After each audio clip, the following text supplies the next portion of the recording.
c'était une société avec un vrai savoir dedans, mais qui n'était pas sur l'aspect commercial bien organisé ou bien développé. Et en général, c'était juste avant qu'elle rentre dans une période de difficulté, on va dire. Peut-être limite in bonis ou alors même déjà déficitaire, mais pas encore en RJ, en sauvegarde. Avant même de signer, on mettait déjà de l'effort commercial. C'est le risque en tant que, comme des aventuriers, on prend ce risque-là.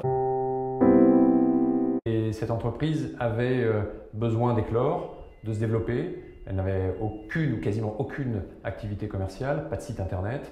Et je m'étais toujours dit que je reprendrais une entreprise dans laquelle j'aurais apporté quelque chose. Et là, c'était le cas. Ce qui m'a fait aller de l'avant, c'est la notion de potentiel, le secteur que je connais très très bien, la technologie que je connais parfaitement, voilà, et surtout, comme vous le dites, le potentiel qui est un potentiel vraiment très important pour cette entreprise. Oui.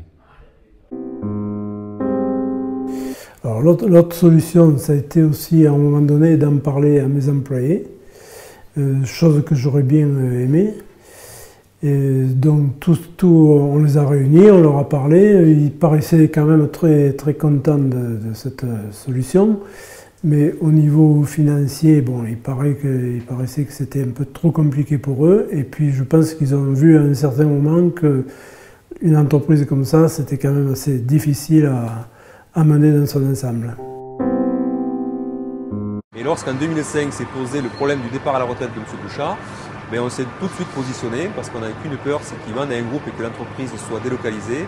Parce qu'en bon Aveyronais, on est accroché comme des tiques à notre territoire. Joël Hugonnet et David Chassan acquièrent en 2005 20% du capital chacun sur la base d'un prêt personnel. Ils se mettent d'accord alors avec le cédant sur la formule de calcul pour acheter les 60% restants.